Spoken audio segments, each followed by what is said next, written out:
do right? have them over the 7.5 just based on the fact that everything they got coming back, and it should be a better team than last year, and they went 8-5, right? So it points up, right?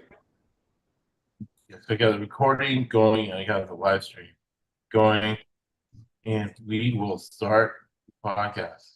Thank you for joining the ESPC podcast, where every single podcast is a business meeting with a specific purpose and a specific outcome. So the purpose, really we have three purposes. Number one is to make money. And not only make money, but have the highest, best use of your time watching football.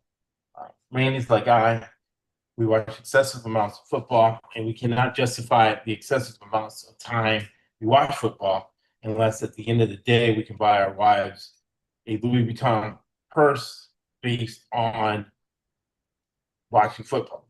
So that's the goal. That's not a goal. That's what we do. So that's the purpose, right? So the outcome is we average $50,000 a year college football, gotten up to 100 grand in NFL. 52.5% is break even. 59% you can live in Vegas. 70% is elite. So that's what we call the podcast 70%, because that's what we want to get to. We're top 5% circa. I have an MBA, securities license that works, clients that worth $50 million and above, right? Or one guy in Oakland, he's a psychotherapist. We got his money the other way, but he's been a client for years.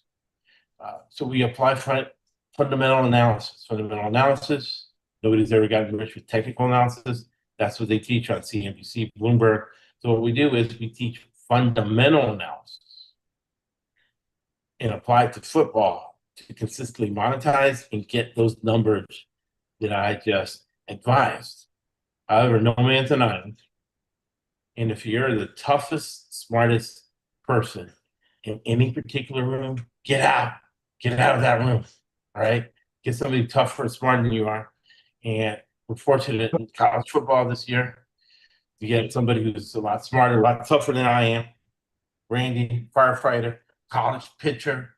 He's going to help us with research, collaboration. Now, on the Substack, we're going to have really a lot of in depth information. The book, The Yellow Pinto. So you subscribe, you get the Yellow Pinto for free. So at the end of the day, when you listen to this podcast, when you get on the Substack, you're literally getting paid to be on it with the information that we give you. We give you information you can't find anywhere else. We are independent sports journalists, which means that we can talk about anything. So we give you more information that the mainstream major media outlets out there. And again, purpose and outcome, right? And we track everything to give you legitimate, authentic information you can use in the short, middle, and long term. All right. And if you want to be independently wealthy, if that's your purpose, that's your task, you take each one of our picks individually. Doesn't matter if it's college football, it doesn't matter if it's MMA with James, 17 out of 19 weeks. Doesn't matter if it's NFL. You take each pick individually, equal weighted, and you bet them, your money will be safe. So very excited to have Randy already giving us benefits, making us money with his insight into college football as we look at season totals. The last three podcasts, the second one was better than the first, the third better than the second, right? And now we're on the fourth because you can't just roll into Vegas. You can't just start picking games in September if you haven't done your work in July and August. All right. So thank you, Randy. What are your first words as we get into the Big 12? Big 12 Hey, preview to monetize the outcomes of the Big 12. hey guys, good evening. Like I said, super excited to be here again with Josh. Um, as he was saying, we all have different approaches to betting. My main thing with you is just trying to give you more of an outside view from how a coach is thinking, schemes, assistance, play calling, things like that. Because it's not just when you're betting money. yeah, you can look at the basic stats and stuff like that, but sometimes you want to understand the inner workings of their system, right? Because that's going to really determine on matchup, especially later in the season when you're trying to figure out whether you want to take the over and the under on the points, whether you want to take the money line, or like I said, what my focus right now with the early stages before the season starts is just, deciding on the over under as far as the regular season win totals. That's kind of my focus before the season begins.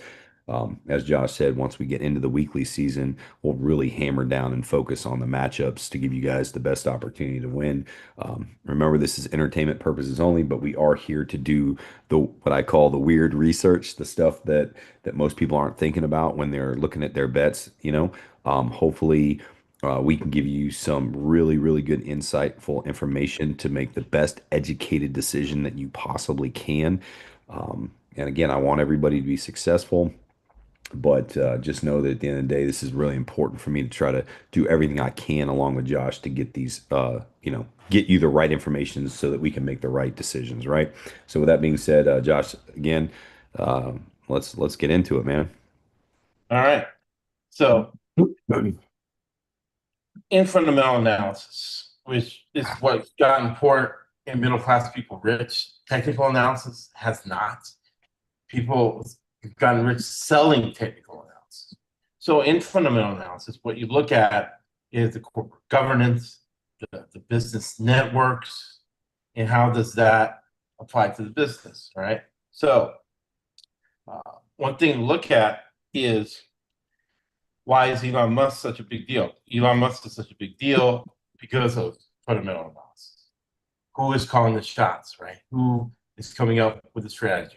So in football, one of the big coaching philosophies that's won a lot of games is the Bill Belichick, uh, Bill Parcells, and Nick Saban football mafia family when they give the big binder that you've heard in other podcasts me mention. So once you get into it, the football analysis, because I'm not a football coach, right? Neither is Randy, but we do watch a lot. We do listen to him. And the football analysis we're going to give you is technical football analysis as it relates to fundamental analysis and as it relates to the spread that we put money in our pocket. So the first thing you want to look at with that football syndicate I advise is that they all run the 4-2-5 defense. So we'll look at Kirby Smart. He's won close to 10 national titles, right? 7, I think, with Nick Saban at Alabama as the defensive coordinator, then won 2 here at Georgia. So this is the SEC title game. So the 4-2-5, you got 4 down linemen, 2 linebackers, and you got 5 defensive backs, and you have cover 0, which cover 0 is their philosophy is that a quarterback can't beat you, or at least they can't win a championship. So salesmen think short term, businessmen and women think long term. Long term thinking is higher level thinking. So in the long term, they feel that the quarterback run can't beat you. Again, just like Josh, it's not that simple. Of course, it's not that simple. But I'm not a coach, and I'm looking at big trends in order to monetize those trends. So they run a 4-2-5 zone. They can run man out of it, yes. But that zone keeps the score lows. So we made a lot of money on the unders. Now, the counter that offensive coordinators have come up with is the quarterback run. And the guy that's near and dear to our heart is Josh Allen, who is trained by Chad, who's on a podcast for a couple of years. And now he's coaching, I believe he's strength and conditioning coach, coaching defensive backs, probably coaching special teams in college, right? So we get our football check and edits through him. So this is the quarterback run, looking at Spagnuolo defense in the NFL. Spagnuolo, he's won what? He's won 2 Super Bowls with the Chiefs, 2 Super Bowls with the Giants. And here you have Josh Allen, right? 245 great athlete. So again, you got 4 down linemen, 2 linebackers. They're confused, but they're supposed to be linebackers in here. You can play them anywhere. So the 4-2-5, what you want is fast linebackers. They can go sideline to sideline. You cover the backside of the backfield, maybe chuck the guy in the slot or even run with him. So here's Josh Allen. He's looking at it. He's going to do his quarterback run. Now, the thing about the quarterback run, when making the reading the fronts, right? You have more blockers than tacklers. So see the play develop. You got 7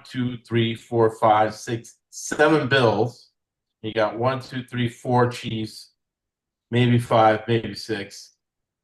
Guy on the outside side of the play. So Josh Allen, great athlete, can get to the corner quick. Remember what national title championship coach Barry Switzer at Oklahoma says, whoever gets to the corner first will win. Josh Allen, great athlete, gets to the corner faster than 95, 90, and bam, look at this, right? Look at this play develop here. He can get to the corner. We got 1, 2 hats, 3 on 2, and we got maybe 2. So basically, we got 3 on 3 with 1, 2, 3, 4 blockers. Bam, first down, Josh Allen. What's your reaction? What do you think about that analysis, Randy? That's I think it's for fair. Big 12. I think it's fair. At the end of the day, like I said, though, that's a lot of wear and tear on the quarterback. So, what it really comes down to, and obviously at the end of the day, you can, if you're facing that defense, you still have to have a really good offensive line because otherwise, even if it is a pro for the quarterback to be able to get in the backfield like that. If the offensive line isn't stellar, that quarterback's going to take a lot of beating. And, after a quarter of the season, injuries may start to mount, and then maybe he's got a hamstring issue or a bad knee or whatever, and maybe then all of a sudden it becomes harder for him to run, even against you know, the 4-2-5. So those are things to think about. Like I said, it's all about matchups and seeing what you have and what you don't have, and then trying to make the right decision. Again, I keep saying that. Um, you know, I'm not concerned with being correct. I want to be right, right? And those two things are separate of each other. Everybody wants to um, be correct, right? But Right. I want to get the right information to you guys, whether I'm Exactly. correct or not. I want to be right. So, I agree with that. Yeah, I look at it the same but different, just different wordings. It's it's not about being right. It's about being effective. So what we're going to do is share information so all of us are effective. And what does effective mean for us? Having our winning percentage as high above 52.5%, which is break even as possible. That's why we call this 70% crack the code college football previews. All right. Not about being right. It's about being effective and about monetizing your time, the highest and best use of time. So we get into the Big 12, get into first thing we're going to talk about going to be Coach Aranda at Baylor. A couple of years ago, I was watching Coach Aranda at uh, the Big 12 days. And one thing important in business is to be able to read people. And he looked really, really spooked out. He looked really hesitant. He didn't look like himself.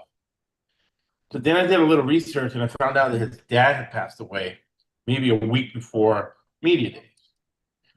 And when he went to the funeral, his dad presented himself as a very pious Christian man. However, when he got to the funeral, he met a bunch of people he didn't know who were brothers and sisters of his that he didn't know about. So when that happened to him, he got a totally different view of his dad and a bunch of different stories about his dad that he did not know. And that changed his whole viewpoint of his dad that he was dead, and his dad couldn't answer the questions he had, and neither could his mom, neither could anybody else.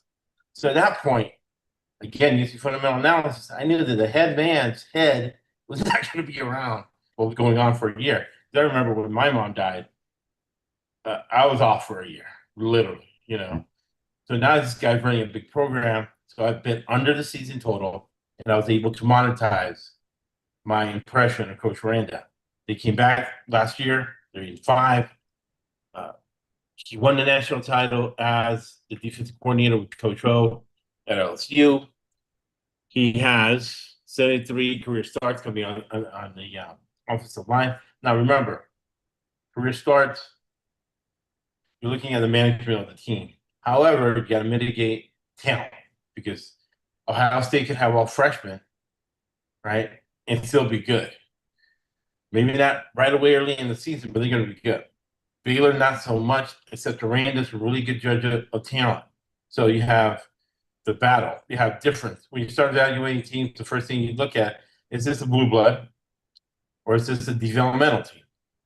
I think the whole Big 12 is I would developmental. agree with that. I don't I think would they agree have with that. any blue bloods, yeah.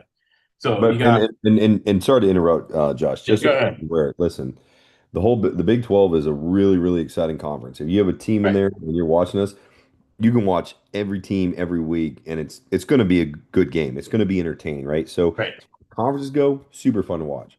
But the reality is, it's not on the same level right now as the SEC or the Big Ten. right, And that's just the reality of it, right? For a right, multitude of reasons. So you have right, to just acknowledge what it is. But as far as the conferences, I would say it's probably top to bottom the most exciting conference going into right. 2020. Uh, Defense, he's always going to be good. He's always going to figure out something. He has a little bit of depth in the defensive line. Coaching, uh, I'm curious about Jake Spitaval. He sucked at Texas A&M. He's here with him there. Uh, he's a zone guy, but he's been giving up a lot of points lately. The defensive coordinator doesn't matter because Aranda, with all the personal problems he's had, even though he's a very good, outstanding Christian man, married a long time, great kids, and all that, we're not his psychotherapist. We don't know how he's dealing with things. I know that when guys have problems like that, they have to keep busy. So a guy like that, let's say, like Sarkeesian is an alcoholic, go get it to the SEC. So he has to call plays on offense to keep his mind busy. He can't just sit there, right? Uh, so he goes 8-5 last year. Uh, he has decent talent coming back. We'll look at the season total. What are your thoughts on Baylor, Randy? All right, so Vegas has them at I believe plus or minus 7.5. I actually have them over the 7.5 wins. Couple things that you want to focus on. They've got 15 starters coming back, which that's a good sign, right? So obviously starters coming back starts play experience. They did finish out the year 6-7. They won, so in other words, they won six of their last seven. So they ended the year on a good momentum. All right. Right, So that usually is bodes well going into the season. One of the things people need to be aware, though, something really weird happened in the spring. They only got in half of their practices. I think like 7 or 8 practices out of 15. They had a ton of injuries, and what they did is they had to shut down their spring practices and just focus on conditioning and weight training and get everybody healthy. So that was super unique, something to keep an eye on going to fall camp. Um, the reason I have them probably around 8 wins, so again, I would take them over the 7.5, is because of the fact that they are supposed to be one of the best teams in the Big 12 this year. However, one of the concerns already in fall camp in the first couple days coming out of the coaches speak is he's worried about their maturity, right? And where is maturity important for teams, right? Fourth and goal, late in the game, pressure situations. That's where mental fortitude and maturity come from. So, hold on one second, guys. Okay, you can go see. so when you're looking at Baylor, when you're looking at their season, they start off with Auburn, then you go SMU, Stanford, Mhm. and something key that Randy mentioned is that he knows he's not a blue blood, so he knows, and with the administration, the relationship he has there, he wants his team to get better as the season goes along. Well, They have so Auburn, our prostitute guy, I forget his name. one of the things I wanted to add too is that, Sure, looking at the team, he's a defensive minded coach. They are loaded at the defensive line. He's remember he's a linebacker guy, so they did lose a couple productive guys, but they did get a defensive player of the year from Conference USA. He'll have them ready to go. And the reality is, They do have their quarterback coming back. However, they have a brand new offensive coordinator, and he's changing it to like a fast up-tempo offense. So there's going to be a learning curve, like I said. So, do I think they'll beat the over 7.5? I do, but I think 8 wins is probably realistic, almost basically the same as last year. Um, there's just some concerns there, but I definitely, me personally, I'm taking the over 7.5 for them for 2025. I think that's fair. They also have a very favorable home schedule this year, right? And that's Right, really important as well. So it's a tough place to go in and win in Waco. right. So when you're doing your fundamental analysis, you got to look at the wealth of the alumni and their willingness to spend on NIL. So Chip and Joanne from Baylor, they got their own network. Right? You know their network. They should have Baylor games on it, but they're willing to put the money in for the NIL. Right? And then the other thing in the NFL, you got to look at this too, is structural win and losses. When you have a foundation on the team, structural win and losses in conjunction with the schedule. So Friday night, August 29th, less than a month from now, getting excited, Auburn, right? Uh, and their coach. I'll get their name of the coach for the end of the podcast. Anything we forget, I'll put in the episode notes. But he got busted with prostitutes in Tampa. He went to Liberty, of all places, Liberty Baptist. Now he's back at Auburn. He got busted again, but I don't know. The buyout was too big. Hopefully he gets help, the help he needs. At SMU and Sanford. So you got to think, as coach wants to get better as he goes along, uh, he might be 1-2 going to the Arizona State against Coach Dillingham. We'll talk about Coach Dillingham. I love Coach Dillingham or Arizona State. Then they go to Mullet Head, right? Mullet has been there forever. And T-Bone Pickens, I used to call this T-Bone Pickens you. He left them $1 billion. I don't know how much of it they have left, but they have how should I say it? They have on the board Oklahoma State on the board got $500 million of Jerry Jones's mistress, and she's on the board at Oklahoma State, and had a kid with Jerry Jones on the side, and Jerry Jones gave them $500 million. She wanted the $500 million. She wanted $500 million for her, and then $500 million for the Oklahoma State NIL. The Oklahoma State and Mullyhead should have some money up there. I don't know what Mullyhead's going to do with the money. That's Coach Gundy. We'll talk about him later. Chris Kleiman, which Brandy has really good information on him. That'll be an interesting game. And then they have the bye week. So as Randy said, they get better as they go along. So now we start looking betting Baylor at STCU, at Cincinnati, at UCAN Finish University. Then another bye. Then they have Coach Willingham, Utah, at Arizona, then Houston. So very interesting. Baylor Bears schedule. Randy has them over. Next thing we're going to look at is Coach Willingham from the Utah Utes. Now, the old Pac-12, but they dissembled like cry. Why did Josh cry? Because historically, Josh was a 70% on Pac-12 games. Throughout the decade, made a lot of money, paid a lot of things, had a lot of fun watching Pac-12 games. So that's all. I literally cried, and I'll cut this out for Jesse. Jesse knows I cried. He even sent me a message. What are you going to do now? The Pac-12. Going to go to Mountain West. So I'm going to be an expert on the Mountain West. Do a lot of extra studying on the Mountain West. But I digress. And then when the new Pac-12 comes, I'll be an expert on the new Pac-12. So Utah coach Willingham, again, fundamental analysis. He been there for years. He was on that Urban Meyer staff as defense coordinator with Alex Smith. They did really well. I believe they were undefeated. He's a great, what he teaches in coaching clinics at defensive line. So it doesn't matter with a young, old defensive line, they're always going to be good. And they're always going to be in games because he doesn't talk to his wife and kids during football season, right? So his mistress, he says the second wife, his mistress, is the game of football. So he doesn't sleep during game week and always figures out something, right? Right? That's Coach Willingham. So he's supposed to retire, but he hasn't retired because he loves football. He says he's used the the elliptical for 12 straight years every day, 365 days, an hour a day on the elliptical. Coach Willingham. Uh, he has two NFL offensive linemen coming back, offensive tackles. So the big hoss is the right tackle is supposed to be in the NFL. He's 6'6", 302. 6'6", 304. And if you live in the past, you die in the past. So as Coach Willingham has evolved, he states that it's a myth that you win championships with defense, even though he's a defensive guy, expert on defensive line. He says 55% of games now are won with offense.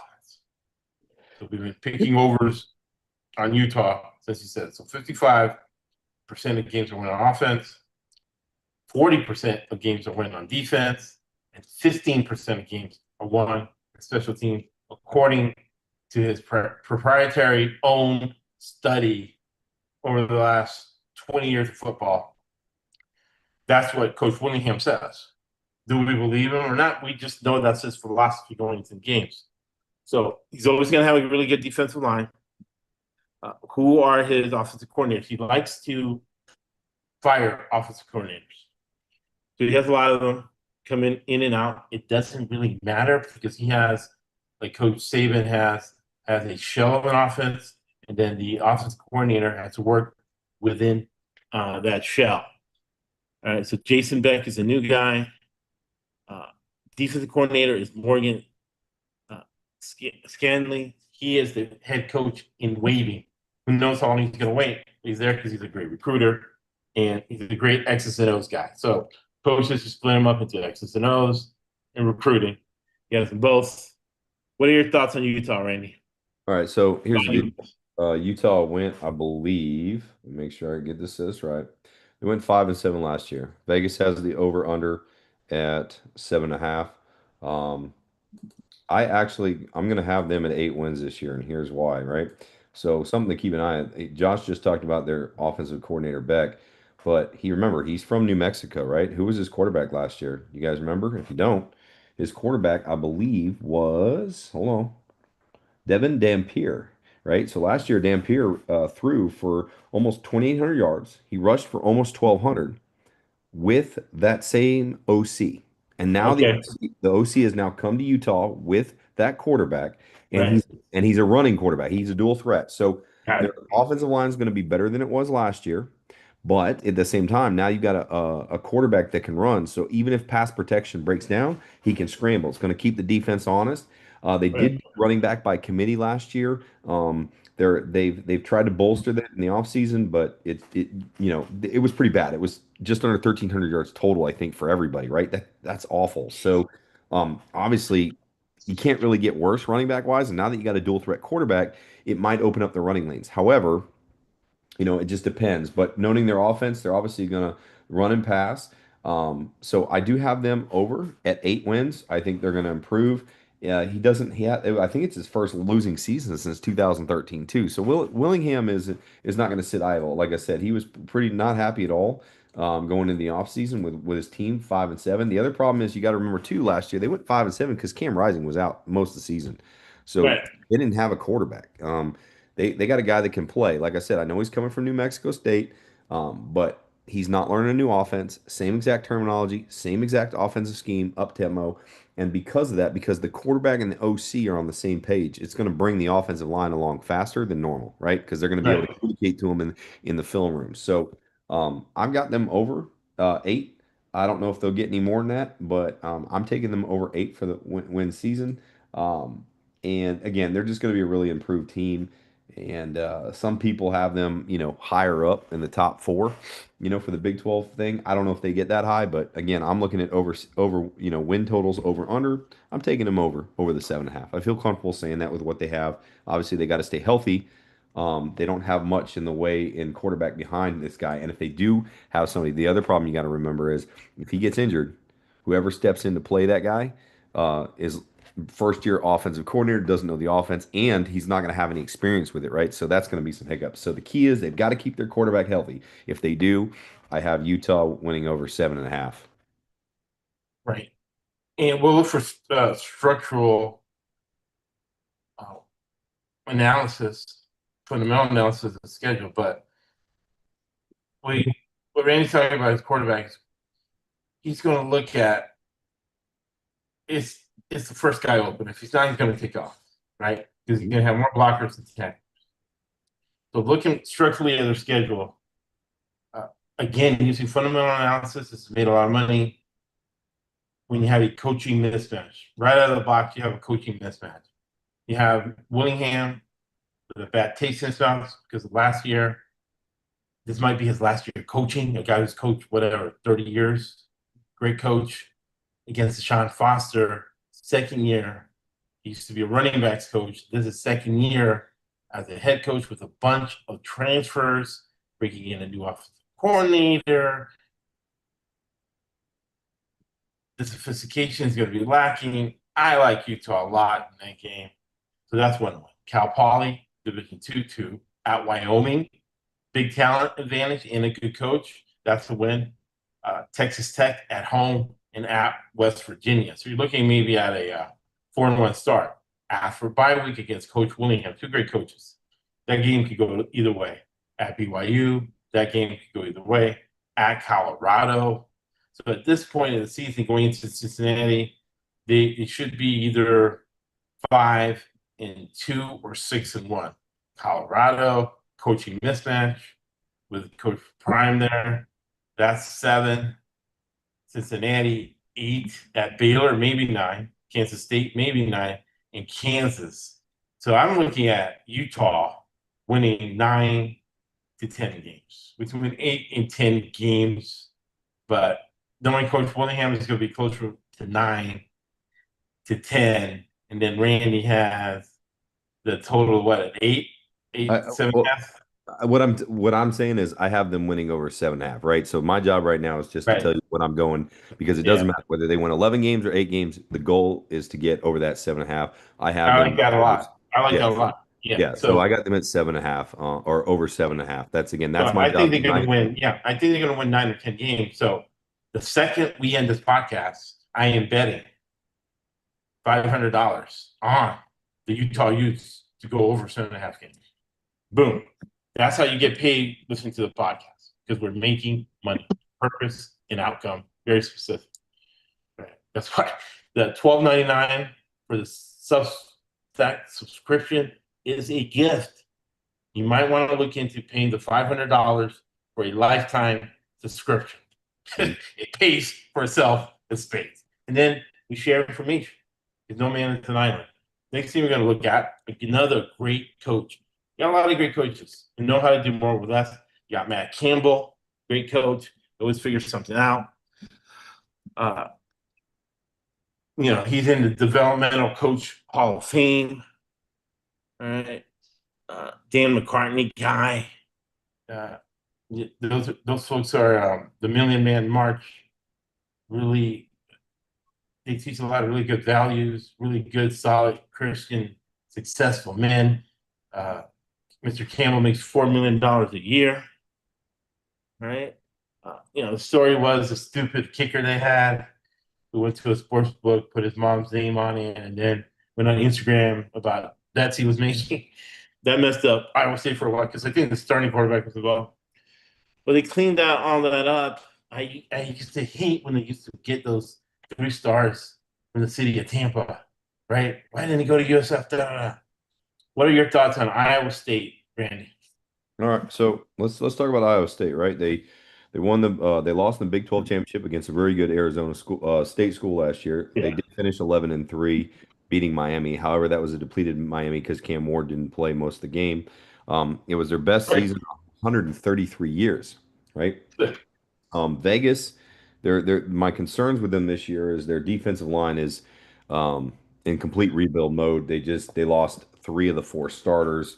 So obviously they're not going to do as well as they did last year because if your lines aren't set, you're in trouble. They do return a wealth of starts at offensive line, and their starting quarterback is a stud. He threw for over 3,500 yards last year. He's coming back. The backup is gone, but they've got some young guys behind him, so he's got to stay healthy. But Vegas has them under over 7.5. I actually do. I see them over, right? I'm taking them over, right? The 7.5. Again, they could win only in 8, 9 games. They're definitely gonna not lose probably a couple more, but they could easily lose, three more games this year again because again they do have a legitimate linebackers. It's probably the best linebacker talent they've had in a decade. Um, but again, it doesn't matter what your linebackers and defense is. You win in the trenches, and they've got a huge red flag on the defensive line. So they could easily lose three more games than last year. So they could be 8-5. I think that I'm comfortable with it because I guess they're going to score a lot of points. They're going to have to outscore a lot of people. They're going to be in what I call matches where Right. they go back and forth. But I feel comfortable taking the over with them. I just don't know if it's going to be much more than 8 wins, just because of how much of a hit they took on the defensive line, and again, those are my big concerns. But and again, it was their best year in 133 years, so I don't see them repeating that in 2025, right? Um, but most prognosticators have them at double digits. Again, I'm worried about the defensive line. We all know that's what wins you championships, those lines, right? That's where it Right. starts. So Right. I'm not saying they don't have talent on the line, but it's green, inexperienced, young. They got work to do, and those guys aren't who those they had last year. So again, I got them over the 7.5. I'm taking them, 8 wins, but I don't know if they get any more than that. And if they do, great. But again, I'm more concerned with what Vegas has over under, so I'm taking the over though because they were very good last year. They have a lot of their team coming back, the whole offense is coming back, and you know, again, because their defense is down a little bit on the line, I don't expect them to win 11 games this year, but I think they make it to at least 8 wins. All right. So let's look at for structural wins and losses and totals with their schedule. First game of the season, man.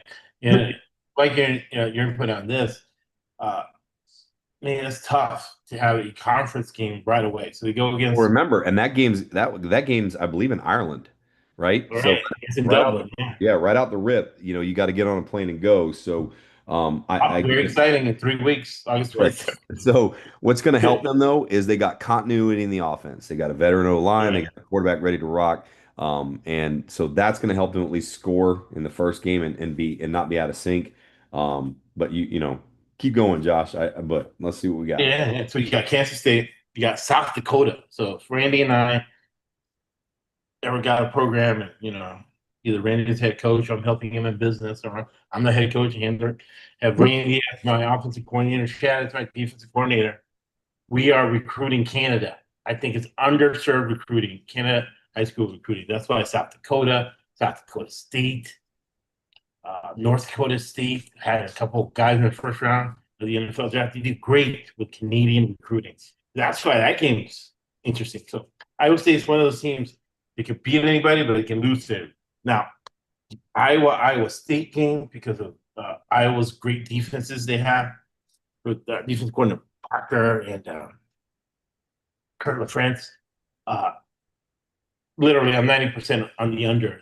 Like the Navy Army game have been under the first last 12 years, and we made money monetize it off that. The Iowa State game always goes under. Then they go to Arkansas State. Bush Jones, who used to coach in the SEC.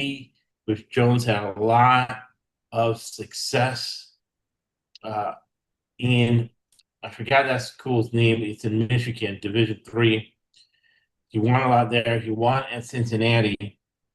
Then he got his ass beat in the SEC. Then he went and coached Satan in the rehabilitation coach program. And he's now at Arkansas State, and they got blown out. So guys like that are obsessive. They're not going to get blown out 2 years in a row. So we're going to look hard at Arkansas State covering that game against Iowa State. Because again, Iowa State is the quintessential developmental team. They can beat everyone, but they can also lose to everyone. This is a game where Coach Campbell has to keep a lot of his schemes and good plays in his back pocket for bigger fish to fry in conference later in the season. They're going to Jonesboro, Arkansas against Bush Jones, but he got blown out last year. Doesn't matter what kind of teams we have, Bush Jones does not get blown out 2 years in a row. So I'm going to look hard at Arkansas State, not to win the game, but to cover against Iowa State. Then they have the bye week. They go to Arizona, at Cincinnati, at Colorado, homecoming against BYU.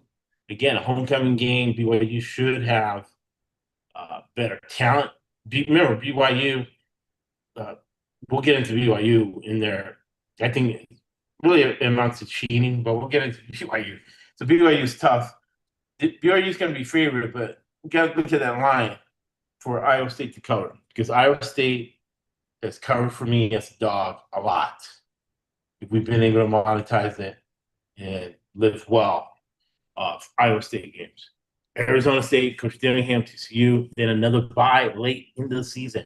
So you got to look at Coach Campbell coming off of buys. I'm going to research. We're going to get in the episode notes. Coach Campbell's record coming off buys at Kansas and Oklahoma State, right? So that's your Iowa State Cyclones. Next thing we're going to look at is Arizona State, one of my favorite teams. So remember, in sports betting, you really got to take emotions out of it. That's why I never bet USF games because I'm too emotional about it. Like one of my kids, I like Coach Dillingham. Yeah. I love the fact he's 32 years old. He's like Randy. He's like Chad. Love these young coaches. Love the enthusiasm. I hate these coaches, especially in college, who come up there with a bitter face, upset, yelling and screaming at everybody, throwing stuff, whatever. This guy's young. He's enthusiastic. He's really, really smart, obviously, to be making $6 million a year as head coach in Arizona. Turn that program around. Great recruiter. And he's creative. He doesn't care if you have a bunch of injuries or whatever. He's going to figure out a way to make it a one possession game late in the fourth quarter. Great uh, offensive mind, but he's smart. If you're the toughest, smartest person in any particular room, you're in the wrong room. So as an offensive coordinator, even though he's a great offensive coordinator himself, looking at fundamental analysis, looking at management skills, he brings in Marcus Arroyo, who at one point was the interim offensive coordinator for the Tampa Bay Buccaneers. He's in that Nick Saban mafia with, great coaching pedigree with that big binder, right? With Oregon, he was over there with Mario Cristobal. They're all part of that coaching syndicate, and they get all these, Renaissance meeting in the off-season and clinics. They all got really good information. So Marcus Arroyo, really solid. Then you look at defensive coordinator Brian Hoare, 4.25. Washington State knows how to do more with less. And it was important just at Washington State because Dillingham at Oregon and Arizona State called plays against him. So when he studied Coach Ward, he's like, man, I want him on my staff. I'm a head coach because he's really creative with what he's doing. Boom. He has him as a defensive coordinator. Last year, they had Texas beat, probably should have won because of the creativity and the intelligence of Coach Willingham. So very excited about them, their prospects. Brian Ward was at Nevada. There was a similar curse that was that you can't finish. It's kind of like Brian Ward. But Brian Ward, I like him a lot. What are your thoughts on Arizona State, Randy?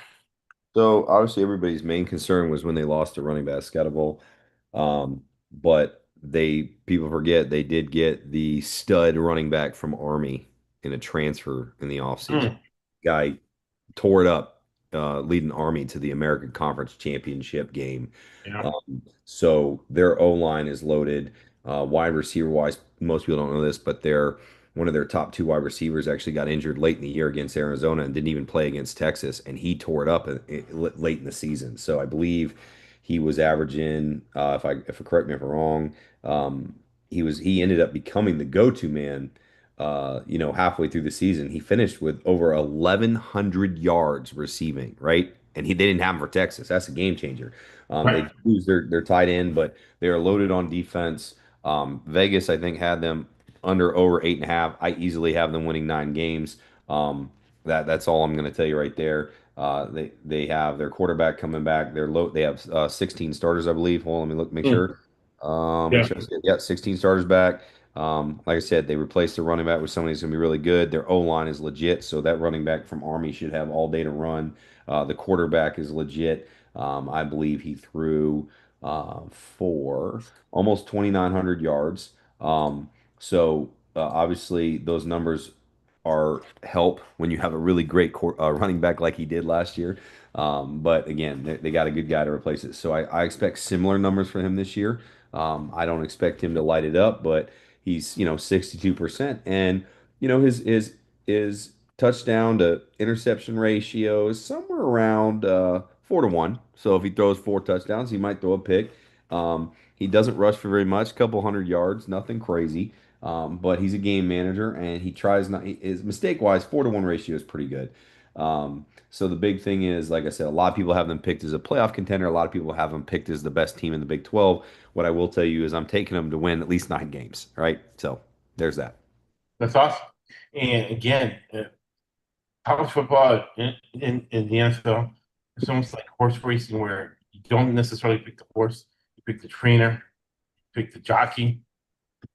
And Randy brought up a great decision he made. Having a young coaching staff, bringing in a guy from Army, Coach Monken, uh, his brother, successful coach, won a couple of national titles as a offensive coordinator at Georgia. You're bringing in a guy with a lot of discipline. You're bringing in a guy who's going to show a lot of leadership skills that he learned in the military to help the young coaching staff. So another great decision with Coach Dillingham. So when you look at the schedule, 7.5, man, I'm betting that one over again. Again, we're making money. Northern Arizona is one. At Mississippi State, you got to look at those inflated SEC line. Just because the team is in the SEC does not make them good, right? So at Mississippi State, you got to look at that. Texas State, they got a nice young head coach. You can listen to the Fun Belt podcast to hear about him. They're going over there to about 12 at Baylor. So they should be 3-0 at Baylor. They'll split the Baylor DCU game, maybe. So worst 4-1. Off a bye week at Utah, maybe 4-2, worst case. At Texas Tech, Houston, Iowa State, they'll win 2 out of 3, right? So right there should be a 6 or 7 wins. West Virginia, 8. At Colorado, probably 9. It could be a 10-win season for Yeah. Arizona State and perhaps get in the championship game, get in the playoffs game. So at 7.5, love it. We're making money with the Arizona State Sun Devils. Coach Dillingham. One of my favorite coaches. Randy has some insight on this. It's Chris Kleiman. Chris Kleiman, what? 4 national titles at North Dakota State with that Canadian high school recruiting. He's brought all those players, all those high school contacts to Kansas State. He knows how to do more with less. A lot of those coaches, they have no resources and they have to cut the grass. They don't sleep at all that week, just figuring out something, right, to win. And that's what he's done at Kansas State. He's made us a lot of money as an underdog, quintessential developmental program. He knows how to put together teams on the fly. Last year, usually coaching teams work in 2-year cycles. So he goes 9-4, 9-4, 10-4, 9-4, 10-4. So regardless whether he's in a developmental cycle or a cycle where he wants to take the team far, doesn't matter. He's very, very consistent. And tell us the insight you have, because your dad was a national title winning Hall of Fame junior college coach. And what people do not understand is some junior college coaches, some coaches like at North Dakota State, are just as good as your Nick Sabans, your Kirby Smarts in the world. Mhm. What are your insights that we spoke about earlier, Randy? Well, my dad used to say all the time too, there's for baseball, for instance, there's two sides to view the game. There's the side, the people that watch it from the stands, and then there's inside the dugout. And for those that have played the game, they know it's a whole different world watching the game from the dugout, right? On the stands, you're distracted by things going on around the game. You think you know what's going on. In the dugout, you see the pitchers down with the catchers, they're anticipating what the next pitch is going to be from the pitcher based on scouting reports. The coaches are looking at the guys on base and saying, hey, what tendencies does the pitcher have when he goes into his stride on the mound, right? Like, are there little mannerisms that he does with his Right, fingers, or his hat, or whatever when you know he's going to the plate, right? So when you're watching it from the stands, you don't catch any of that. You don't even hear it. You don't even think about it. You're not anticipating. Coaches like to anticipate multiple plays in advance. Like they try to, like chess, know where the right, next three moves are, right? When you're right, watching the game in the stands, you're just watching it. You're only thinking about, hey, what's the next pitch coming? It's 2-2.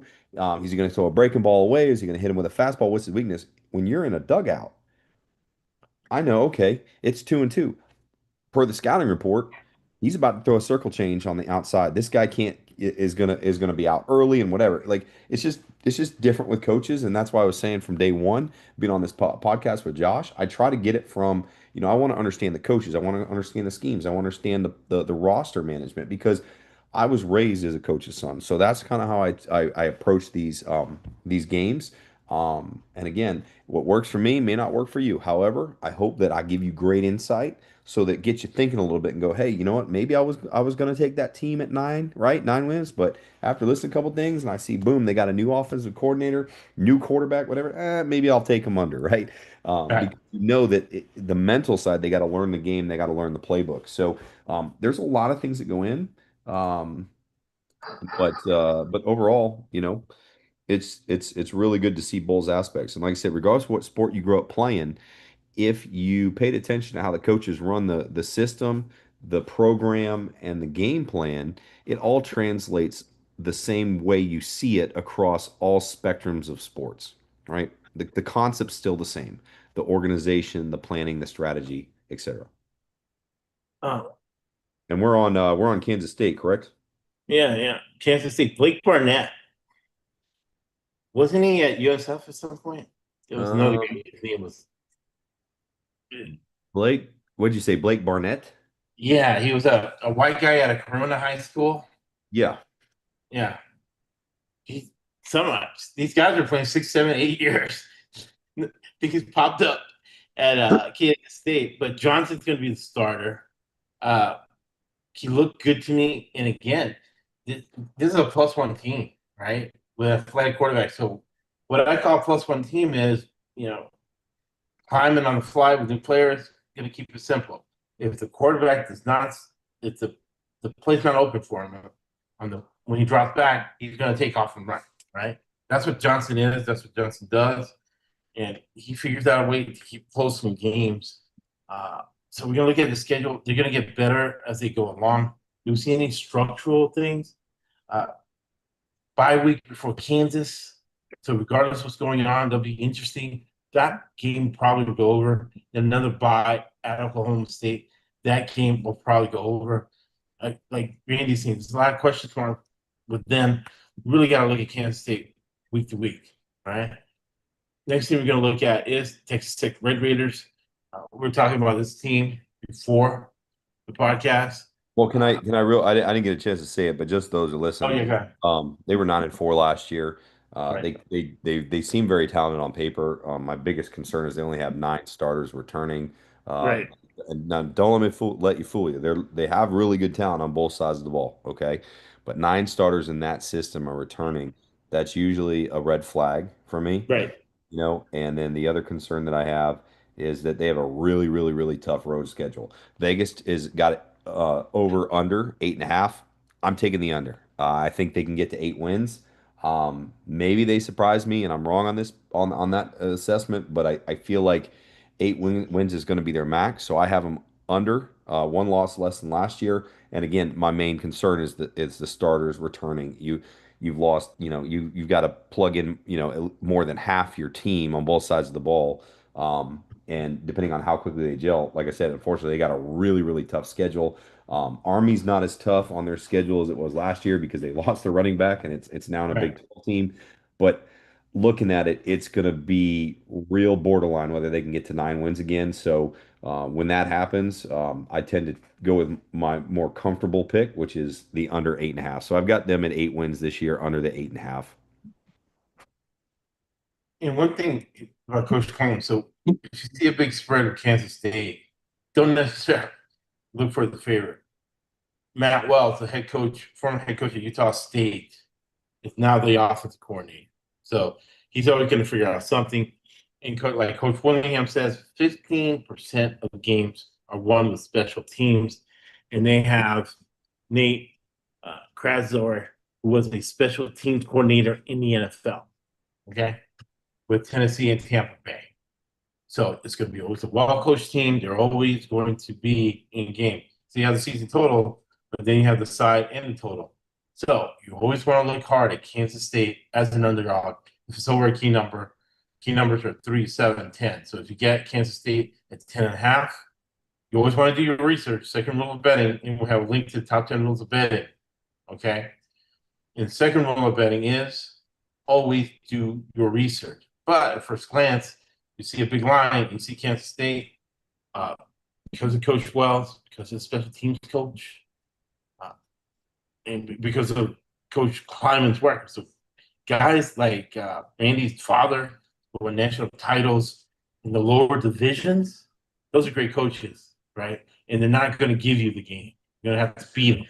And for us, sometimes we don't care who wins or loses. It's who covers the spread. Yeah. So Coach Kleiman's made us a lot of money.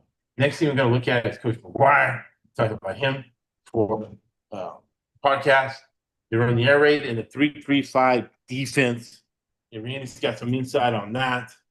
They have 7 or 8 offensive linemen feels good about, but not a lot of starts coming back. But the air raid, you really don't need great offensive linemen to run the air raid and do well. Got to look at the Heat too of Texas, because the air raid will wear down teams in the second half. They're always going to be good on offense, and Randy's going to talk a little bit about them on defense. What are your thoughts on the Red Raiders, Texas Tech? We got a lot of money for NIL. All right, well, so for yeah, they're loaded on NIL guys. I don't know how smart they are as far as roster management. Right. This offseason they've kind of shown some things where they're overspending, I think, for guys. Right. But again, they're front loading the contracts, they're loaded. There's rumors that they've spent just in the last 12 months alone front loaded contracts for $50 million. Like we're talking Ohio State type money, right? So I Right. so they got for 2025, returning That starters. Texas oil money. They got 21 of 22 starters returning. Ooh, They are loaded. Vegas is, it says got them over under 8.5. I think they can get 9 wins. The right. one concern that I have, like I said, if there is a concern, it's the defense they run. As Josh alluded to, the 3-3-5. Whenever they play a team that has a power run game, they're gonna have to. It's gonna be a shootout, right? They're Right. just gonna have to outscore them. Their defense is going to struggle against teams that have a power run game in their conference and outside of their conference. So this the schedule isn't horrible, but I think I see at least 9 games in there. And again, talent wise, they're going to be as good as anybody when they step on the field. It's just really going to come down to schemes and how they match up. Looking at it, I see them over the 8.5. Again, I got them for 9 wins on the season, but I'm taking the over 8.5 for Texas Tech in 2025 because of those reasons. Very interesting. Let's look at their schedule for some structural things, but based on what you said, Arkansas, Palm Bluff, win, Kent State, win, or Oregon State at home, most likely a win. Utah, so at worst, going into the bye, they'll be 4-0 or 3-1 at Houston. Probably toss up Kansas, Arizona State. So at 3-1, they'll probably win 2 out of 3. That'll make them 5-2 going into the Oklahoma State game. That should be a win. That's 6 at Kansas State, BYU, and you can't finish. So that's 2. That's your 8 right there. And that Yeah. was for probably 9. 100%. Utah is going to be, in my opinion, Utah and Arizona are the toughest 2 games they have. Oklahoma State's a mess.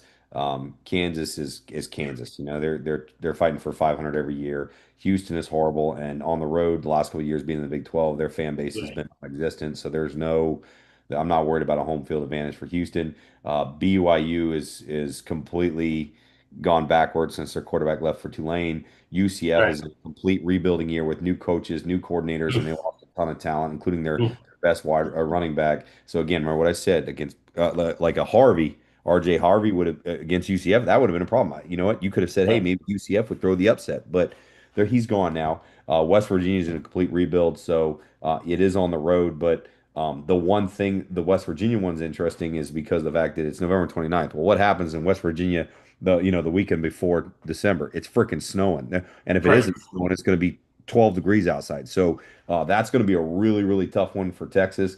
So I will say, late in the year, watch West Virginia as the season goes on, see how they progress, right? Because that's actually a really, really big trap game for Texas Tech late in the year. Give Rich Rod right, a full 11 weeks to get his right, team ready to rock. It's the end of the season, right, regardless of how the right, season goes. It could be right.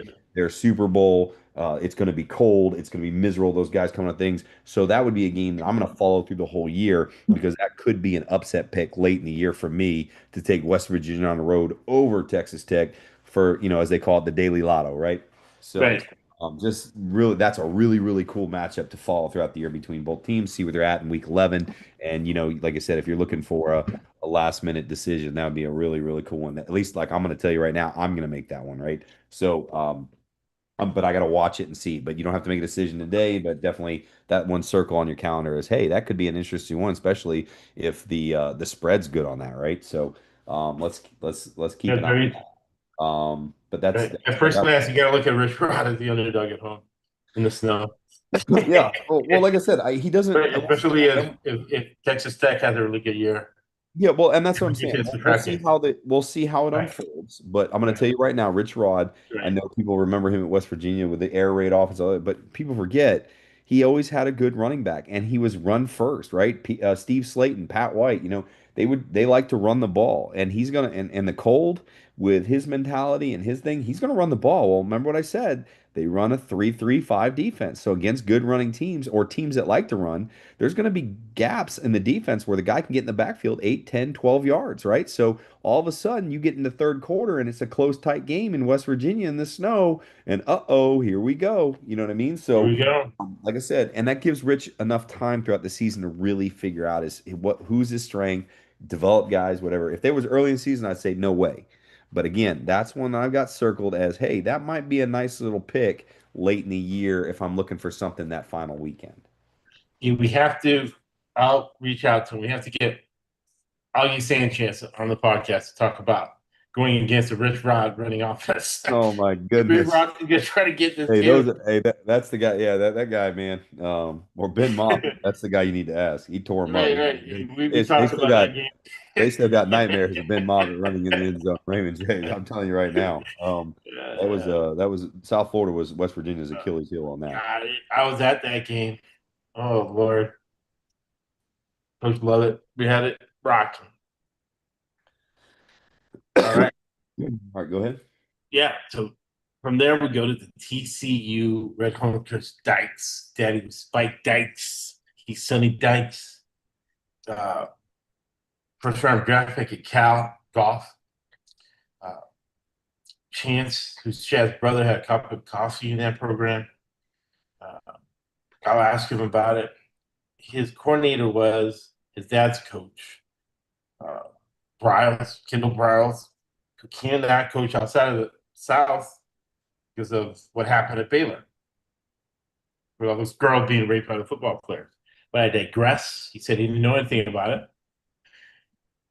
His defensive coordinator, great defensive coordinator. So Coach Dykes is a CEO type coach.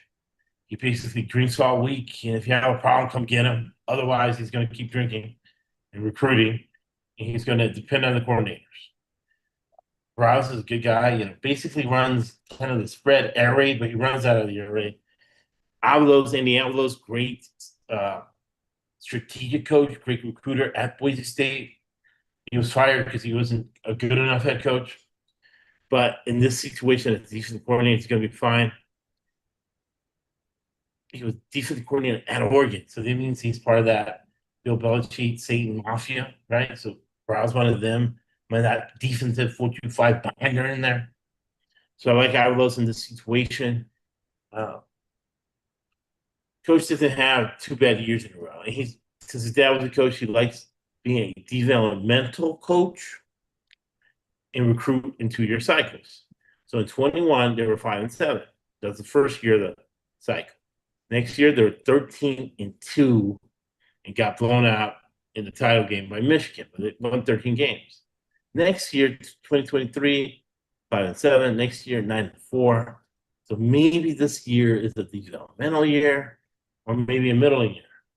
First game of the season is against Bill Belichick himself or Freddie Kitchens as the offensive coordinator. Now, it is not the house's money.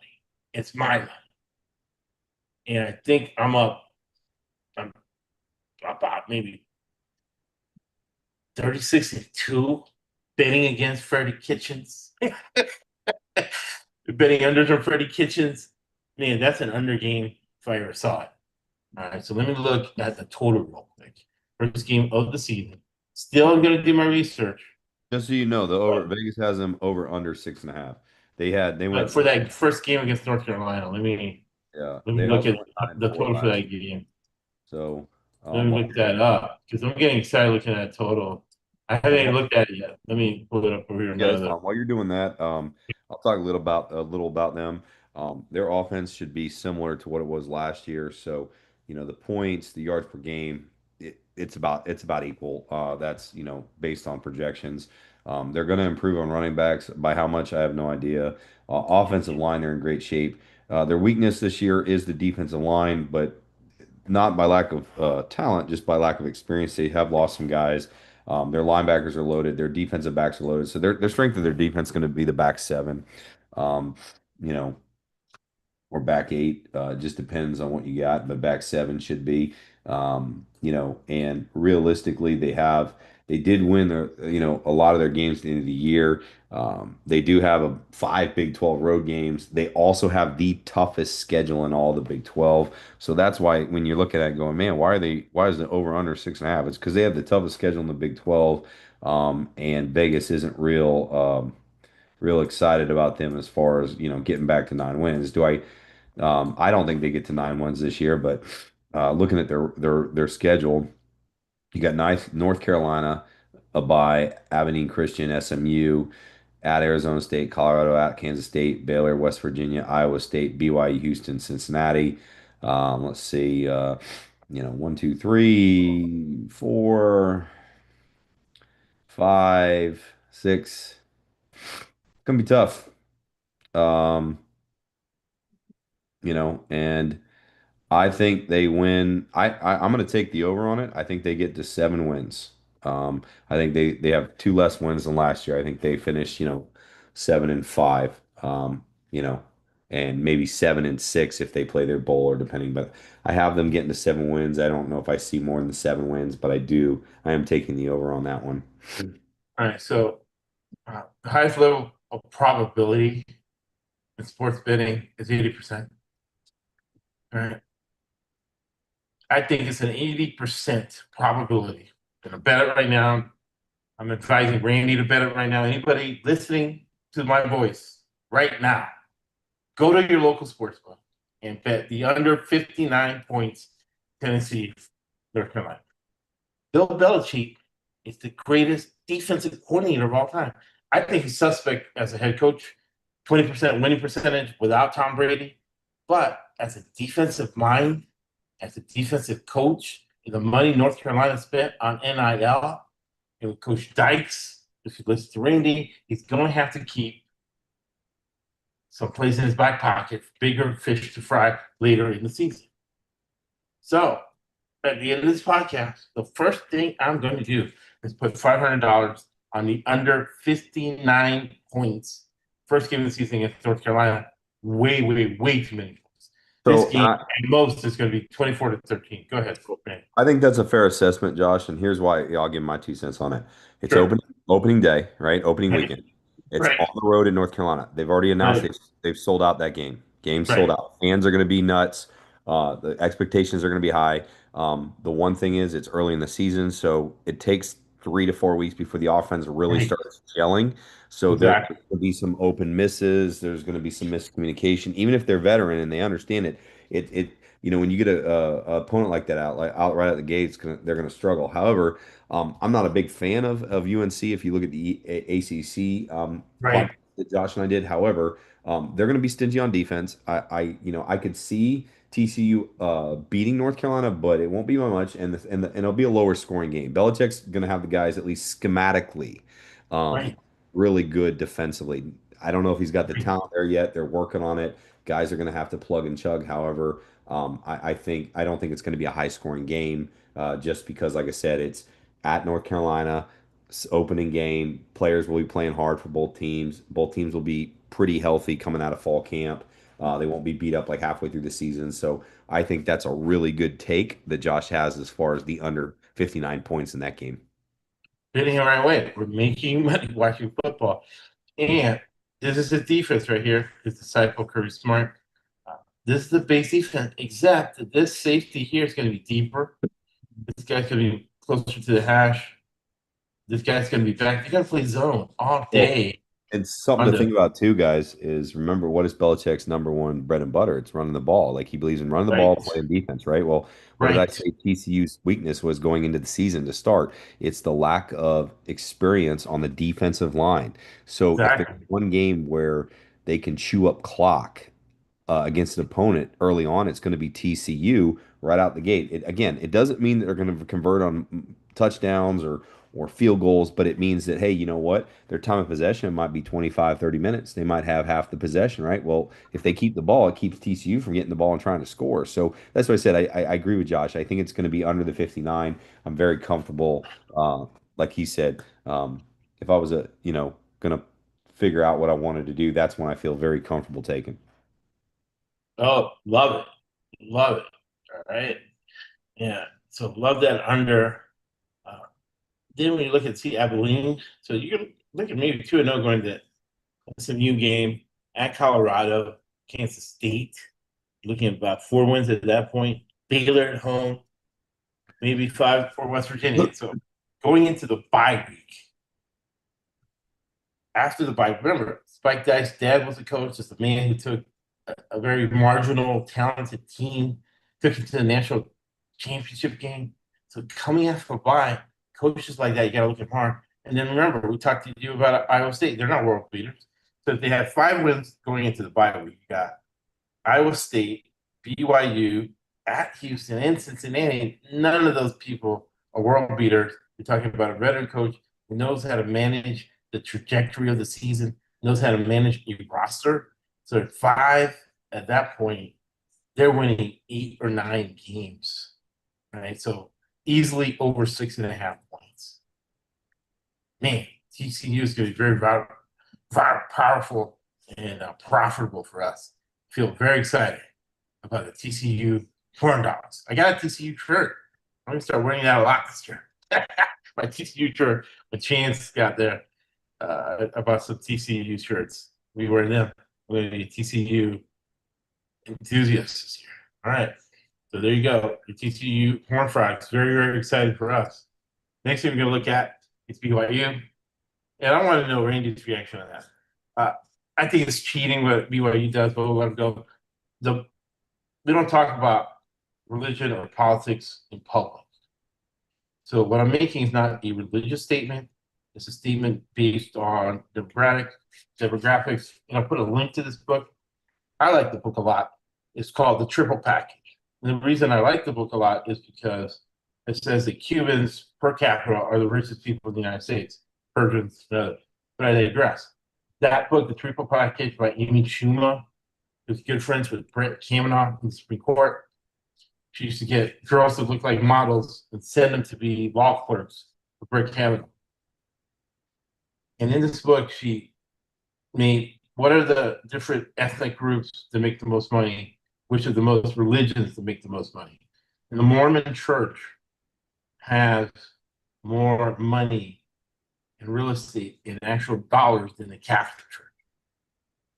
And they're based out of Utah. Mitt Romney, is Mormon, the owner of Utah Jazz, Mormon.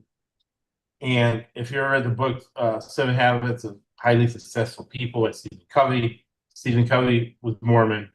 And those 7 principles come out of the Mormon church. So they're very business oriented. They have a lot of money. They have their own TV network. And as far as football is concerned, they have guys who are 7, 8, 9 year seniors. So what happens is they get a redshirt year. After the redshirt year, they play 2 years of football. So normally that would make you a sophomore, and then the next year a junior. Then it stops if you're a developmental guy. And you're a blue white guy, developmental.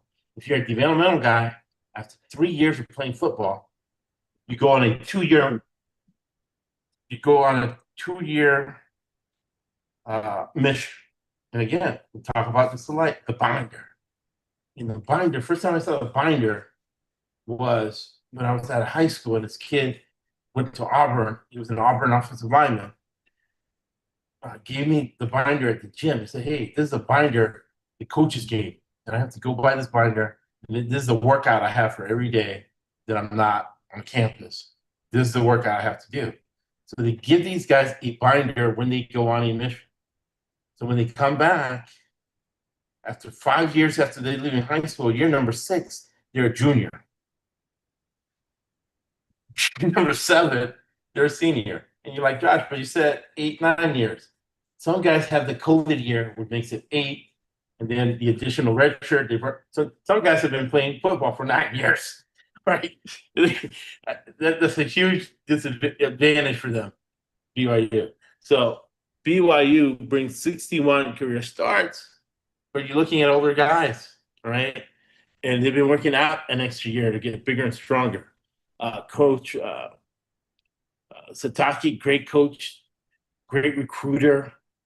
Uh, he recruits a lot of Pacific Island guys. He got Samoa on lockdown.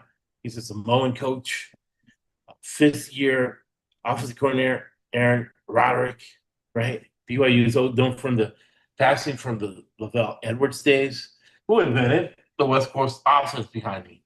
Comes from Lavelle Edwards. It was have elements of that.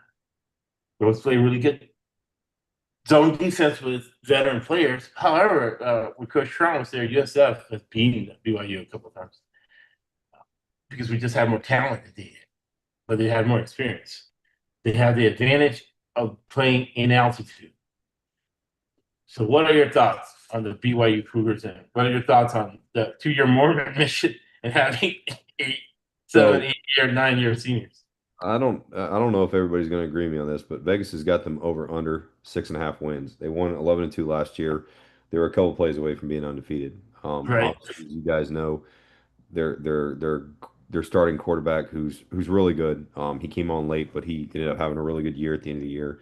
Um, and he was all really good with checkdowns and making the right calls. He's gone to Tulane. The guys they have behind him, you know, people say, well, one of the guys throws the best ball, but listen, I don't. That doesn't tell me if he's accurate. That doesn't tell me right, he's a great right, game manager. I have zero faith in any of their quarterbacks going into 2025 at this time. Um, defensively, they lost 7 and 11 guys.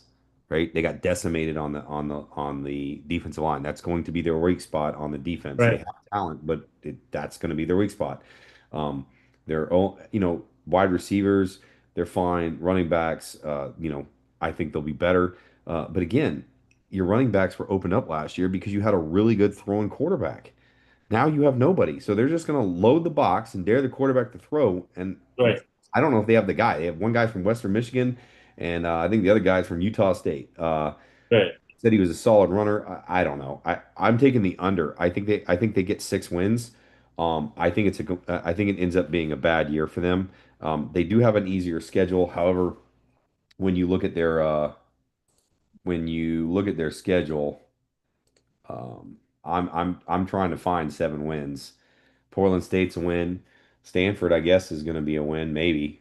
maybe, right, maybe, Home. All right, so 2 at East Carolina. I think that's a loss. East Carolina's really sneaky good this year. And again, they're going to be on the road at Colorado. It's tough to play up there. That'll be a pretty evenly matched game. They do have West Virginia at home. At Arizona, I could see them winning that. Utah, they're not winning that game. I don't. I think they're not beating Iowa State on the road. They're not beating Texas Tech. I don't see them beating TCU. Cincinnati's a toss up because it's on the road, and Cincinnati should have its best team in probably 3 years, talent wise. UCF is at home. They got, that'll be tough for the UCF guys. It's tough to play late in November. But again, I see 6 wins. I'm taking the under. They just unfortunately lost their quarterback late and they didn't have a plan. And and so that's kind of where we're at. So I'm taking the under. I'm going with what my gut says, and I'm taking the under at 6.5. So for this He's gonna year, have fun. yeah. Yeah. So I think for 2026, they'll come back, they'll figure out a plan. But right now, they don't have a plan at quarterback. And if you don't have a Yeah. quarterback, you're not going to win a lot of games, especially if your defense isn't line is weak. Their defense is going to be worn out by the third and fourth quarter if they're on the field a lot. If you can only kick field goals and you can't really do much because the other defenses are going to load the box until this guys throw. So yeah, I'm taking under the 6.5 for BYU this year. The unders. I like that a lot. Uh, Again, this is a developmental program, and developmental programs you gotta look hard at the 2-year cycle. So they go 10-3, 8-5, then 5-7, then 11-2.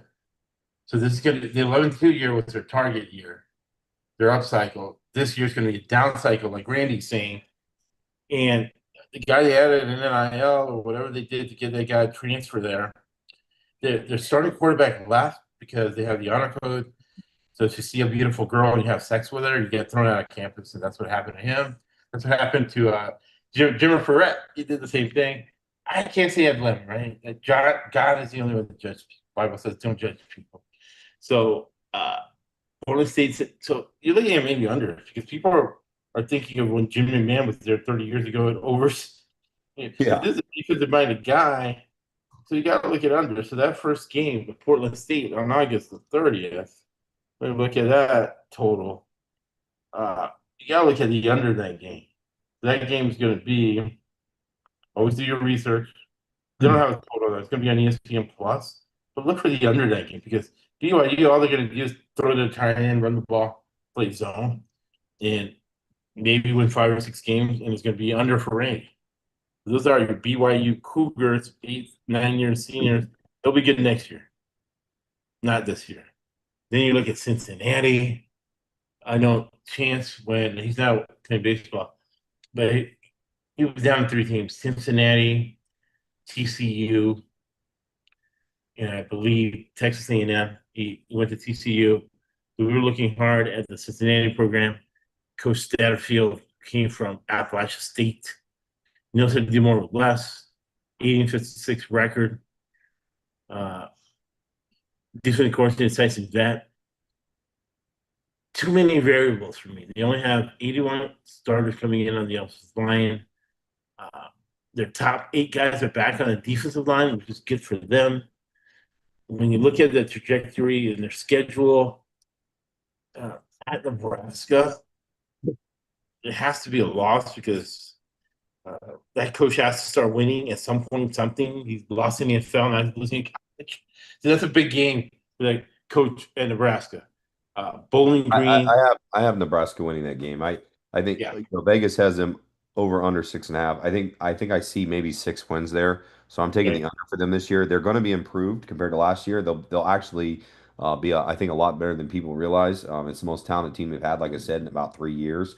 They do return a lot of players, and again, I think their biggest issues last year were at the end of the halves they just would fall apart. So again, when I say they'll surprise a lot of people, I still have them only winning 6 games or less, but the games are going to be a lot more tight with the people, and a lot of I right. think the teams will walk away going, "Wow, I'm impressed with Cincinnati. They're night and day different, better than last year." So, but just looking at their schedule, I see 6 wins. I'm taking the under 6.5 on that one. They're just not there yet, and the conference, as far as who's on their schedules, just really good, and the conference is deep. So.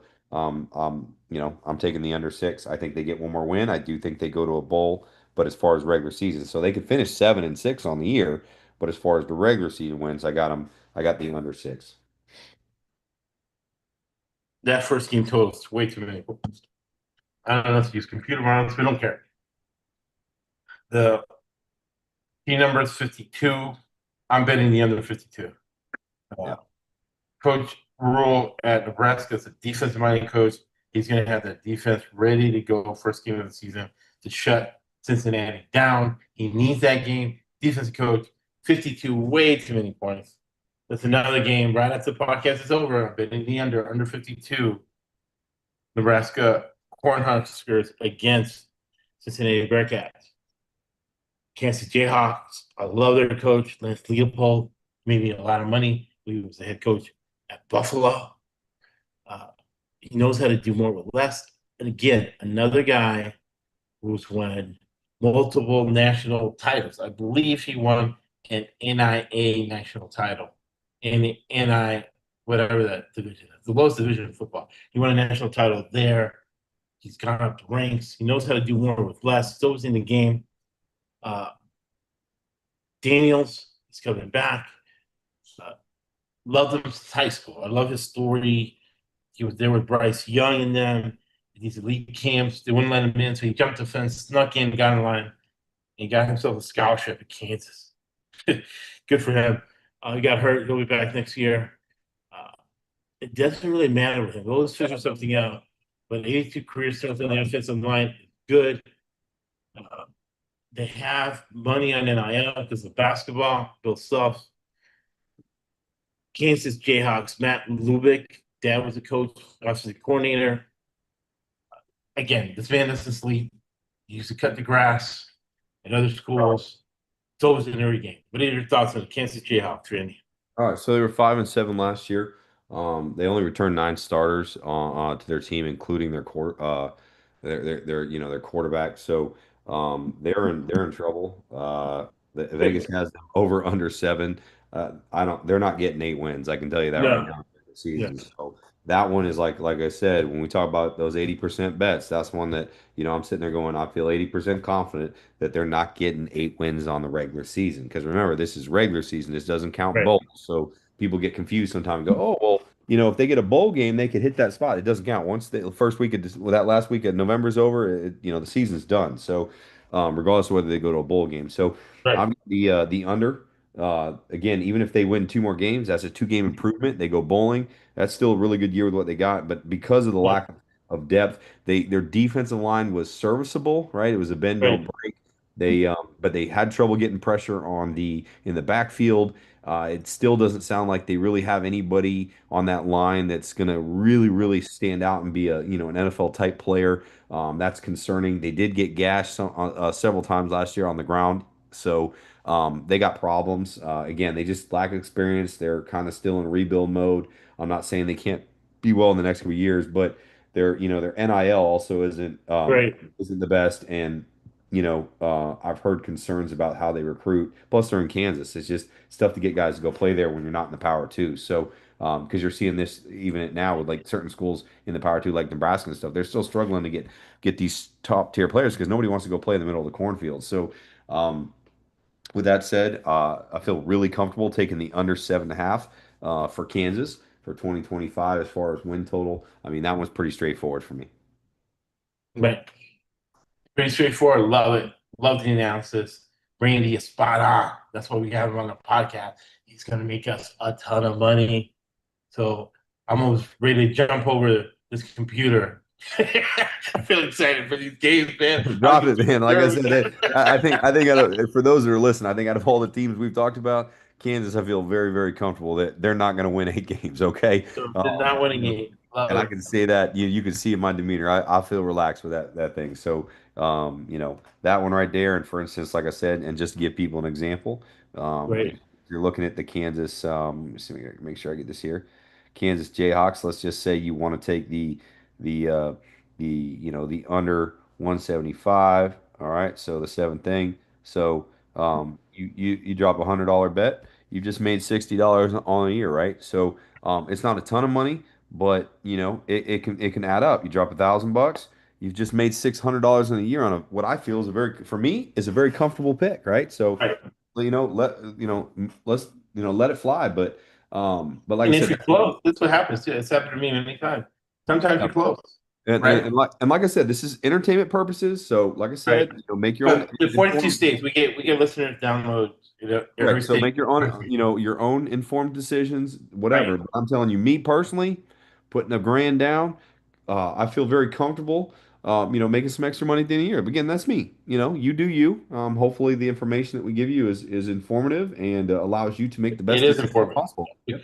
We can take hope out of it, right? Hope is not a strategy. It makes you it's tangible, useful information that helps you in the short term, helps you Yep. in the long term. Highest level of probability is 80%. And then look at the track record. Listen to podcasts for 1, 2, 3 years ago. Mhm. Look at our track record, right?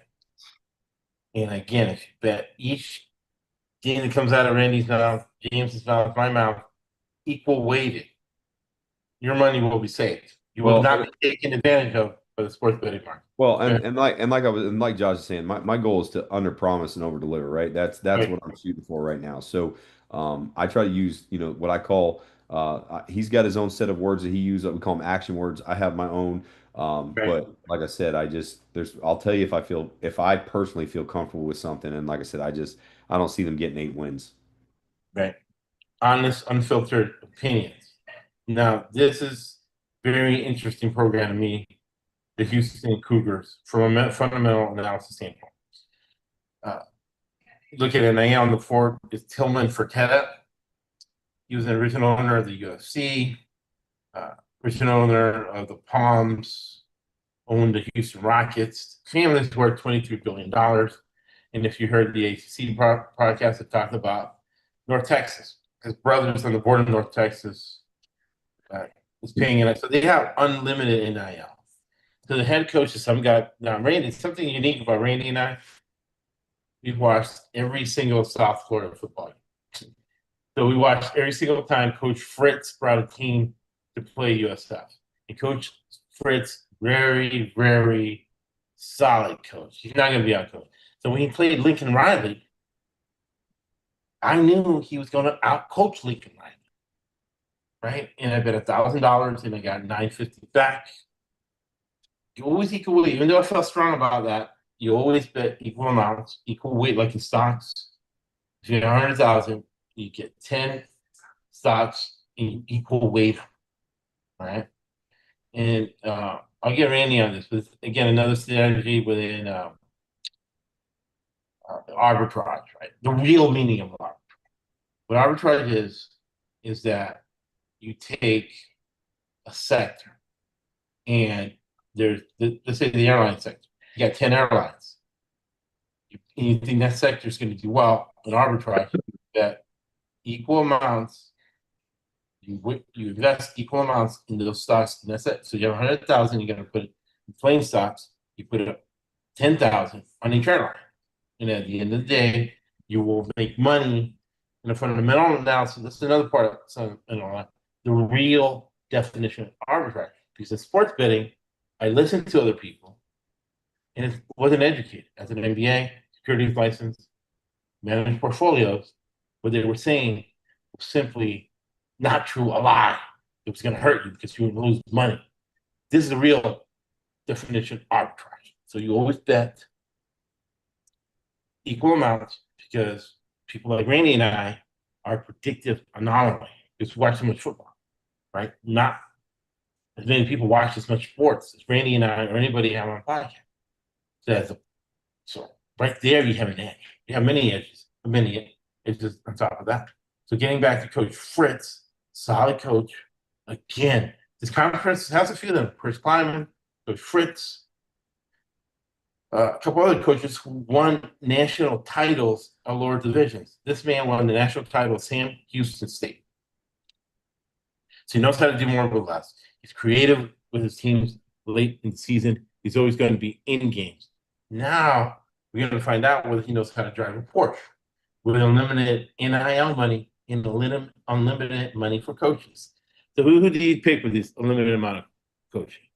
So his new coordinator is Slade Nagel. Now, Coach Fritz has a temper. He's old. Hopefully, he's not too old getting dementia. But he's a hothead. Fired the office coordinator last year, so he has Slade in here. Defense coordinator, and I like uh, Randy's opinion on that because we talked about coaching mafias and nepotism and private equity. Defensive coordinator is Austin Armstrong. I remember his dad was a defensive coordinator, defensive lineman at University of Florida, and his daddy's got a little problem trying to rig and racketeer the coaching mafia. Um, it started with Bear Bryant. Bear Bryant wanted to corner the coaching market, and what he did was call it the coaching parlay, where he had four coaches, head coaches at other places, and he had a piece of their salary, and everybody else like the mafia. That's what his daddy's doing as an agent with players and coaches. Got a little bit of trouble, especially he's literally picked the last two head coaches for the Chicago Bears. Now his son is defensive coordinator here at Houston. He was at Florida. Napier got rid of him. Defensive line, they're going to pay for defensive line. So they're deep in experience, and they got 92 career starts on the offensive line. What are your thoughts on the Houston Cougars, Randy? Well, defensively, they're going to be really good, right? I think they were in the top 12 last year total defenses in the country. They don't have a quarterback that I even feel saying, like I said, the guys they're going to be starting at quarterback would be a backup anywhere else. Right, Um, so overall, they're going to be a solid, well-coached team. They went 4-8 last year. I think they can get to 5 wins, but Vegas has the over/under at 5.5. I don't know if I see 6 wins on their schedule. Again, they'd have to have a couple things break their way. You could sit there and you could argue that, for instance, if you look at it, go, hey, could we upset UCF? Absolutely. The problem is, it's at Florida, right? It's in Orlando, so that's a tough place to play. UCF has always played Houston well, even in the old Conference USA days. They do get West Virginia at home. But Arizona State's a loss. I think they're at Oklahoma State. Oklahoma State's not going to be any worse than they were last year. That's going to be a tough one. Texas Tech's going to be super tough. They got to go to Oregon State. That's bad. Um, Colorado, they could win. They could win their first three. They got Colorado at home, and Colorado's right, whole offense is gone. Like they got decimated. So if they hold them to 76 yards or something crazy like that, on the ground and whatever, it could be a long day for Colorado. But I don't see them beating Baylor because that's on the road. I don't see them beating TCU when they come. TCU's had their number. I see them getting to 5 wins. I'm taking the under. I can't find 6 wins on their schedule. And again, when you don't have a quarterback, you're not going to win a whole lot of games in college football. We say it all the time. If you got a quarterback, you're looking at 9 or 10 wins every year. If you don't have a quarterback, you're looking at anywhere between 3 and 5 wins. Period. right, And absolutely, and again, unless you're playing inferior opponents, right? So if you're right, Conference USA and you got this type of talent, they'll probably win a lot of ball games with a backup quarterback. South Florida last year with a backup quarterback won, I think he won 5 or 6 games for him. But right, they had a really good team in there. And let's be honest, the back half of their schedule last year was kind of trash. right. So you got to call a spade, but these quarterbacks aren't going against trash teams. So unfortunately, I see them maybe getting 5 wins, but I don't see 6 wins on their schedule. Neither do I. But they Neither do will be in every game. Just I. they Wait, wait. they will hang around every game. Yeah, so you have to look at the total with that. So again, first game of the season, and Coach Fritz always has his teams prepared at Stephen F. Austin. So remember, he won the national title at Sam Houston. Stephen F. Austin, go do some research. Looks like he's at a friend of his. So you want to look at whatever the total is on that. You want to look at the under. We'll have it in the episode notes. The last thing we're gonna look at, I'll put on my prime outfit here, is Coach Prime. Actually, we're gonna look at you can't finish university. Uh, we're biased against them. We're going to root for them to lose every game. Do you have any opinion on you can't finish university destined to be in the FCS? So here's the deal. I hate there's no team I hate more than UCF in the entire world. Right. I used to joke all the time that if I woke up one day and read in the paper when we used to read the paper as older guys that the university had burnt down by an accidental fire, I'd probably be like, whatever. Um, But but my point is this: I got to be objective here. So at the end of the day, they were 4-8. They got a brand new head coach. They got brand new coordinators. They did lose their start running back. But a lot of the Florida guys they got play well to the spread because that's how a lot of the high school teams are geared. Vegas has the over under at 5.5. When I look at their schedule, they are talented. They've got some dudes right on both sides of the ball. Um, so um, I'm gonna have them as far as this year goes. They are going to be my one outlier upset as far as over under season win totals. I have them winning 6 games in Scott Frost's first year. Um, and this was probably out of all the ones, it was the hardest one to gauge. But looking at it, they I'm got biased. Yeah, biased. What's the yeah. total?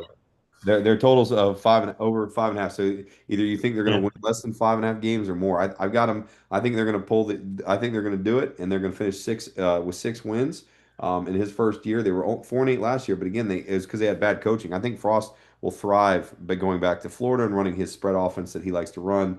And again, don't sleep on it. They didn't lose a lot of talent. They lost a couple key guys at key spots, but if they're coached properly and he coaches them like he did back in 2016, 2017, they're gonna remember, people forget his first year there. I believe they won 6 games and went to a bowl, and not a lot of people talked about it. And then year two, they exploded on the scene and went undefeated. So I don't know if he has his quarterback yet. He's got some guys that are going to compete, but again, they're going to run the option. They're going to play. They are going to play good defense. They've got some guys on the defensive side of the ball. They were able to keep a lot of them. And at the end of the day, I would not be surprised if they sneak up there and win 6 games. right. First game of the season Thursday night on the road. At home, home teams win 80% of the time on Thursday night. But I'm going to be rooting hard. Jacksonville State is one of those teams, one of those there like Boise State, University of Louisiana. That even though they're lower level, they always have decent teams. So it must be that high school areas around there develop good players. That maybe a guy who's the 10th ranked running back is still pretty good. I'm going to be rooting hard for Jacksonville State. North Carolina A&T, they have a bye at North Carolina, Kansas State. I'll go with Randy's opinion on this. Uh, However, they have Alex Grinch as their defensive coordinator, and he was at USC, and USC fans were very suspect to him, especially when he used to show up to coach in skinny jeans. Now, in St. Pete, Florida, in 86 and 90, if a kid showed up in skinny jeans, he would get beat up and you never see that kid again. So I don't know. Florida skinny jeans, I don't know what this guy's gonna be doing. Alex Grinch, defense coordinator, he sucks. So you have to look at the overs. And Frost being an offensive minded coach, he knows this guy sucks. It's almost like Charlie Orlando, I hate to say it, but they're just looking for that one stop. To stop that one time, coach. That's Alex Grinch. So that's USC. Last, I'll do it as Coach Prime with the glasses and the black hat. Okay, a little bit of Coach Prime and legend from the Paul Feinbaum show, right? The black hat, original black hat. So you look at it, Coach Prime. I think Coach Prime is a false prophet. Won a lot of money betting against Coach Prime, inflated lines, a lot of hype. No, I've been called racist by black, white people, Hispanics. Could it be that I just don't like people, right? It could be that, or it could be that I'm colorblind. I just call it as it is, regardless. And it's to make money. So with Coach Prime, his lines are inflated because unfortunately, African American people bet blindly Coach Prime. Drive the line up, I go the other way and make money. This is about not politics, religion, or anything to do with it. It's about picking games and making money. So Coach Prime was with the overhype, Shakir, and all that. That was a lot of money on Coach Prime games, and we enjoyed it. Uh, I don't think they have anything coming back. They have a good coaching staff, former NFL guys. Uh, Pat Schumer, his dad was a great coach.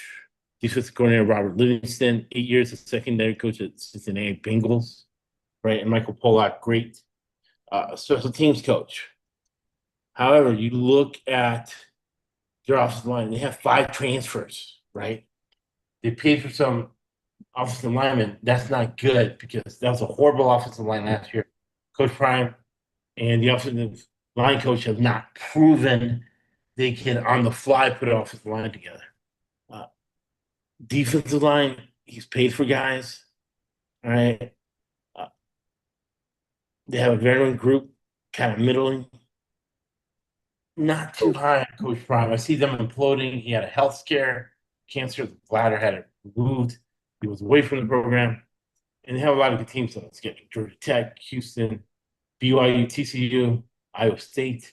He's going to be out coaching every game. So it's a coaching mismatch. And one, Coach Fritz, coaching mismatch. Sataki, coaching mismatch. Beat him in the bowl game. TCU, Spike Dykes, coaching mismatch. Matt Campbell, coaching mismatch. Coach Winningham, right? 21 years, coaching mismatch. Arizona, Mhm. Coach Brennan. So I'll pick Coach Brennan. So what do you think? there's He's going to be a Bertrand dealing it. I, you're looking maybe 2-10, maybe 1-11. so What do you think? look, I think you're going to be better than what people think, but remember, keep your expectations tempered because when I say better than what people think, I mean, they lost so much production on, they lost their stars, they lost their quarterback, they don't understood his system. So when I say they're going to be better than people think, I mean they're going to be better than 2-10. I could see them going 5-7. Keep something in mind, and Vegas shows them the over under 5.5. I've seen a couple other different sites where they have the over under at 6.5. So I'm not 100% sure who's correct there. Obviously, I'm going to follow. I'm going to go by what Vegas says because that's the one that I'd be betting on. Um, I have them the under. They Right, did get the Liberty transfer quarterback who people say is really good, but who did Liberty play? They played nobody, right? And right. so whatever. They don't have a run game. They lost. They got decimated in the wide receivers. I don't care who says they had stars at wide receiver. Um, and then they lose their best player in general. That was a ton of their production. Shadur they don't have another Shadur. So I've got him no more than 5 wins. They might upset one team throughout the season that nobody really expects later in the year just because it's Dion, and you never really can bet against him motivating his guys to play. But I just think I think it's a rebuilding year for them. I have them under 5.5.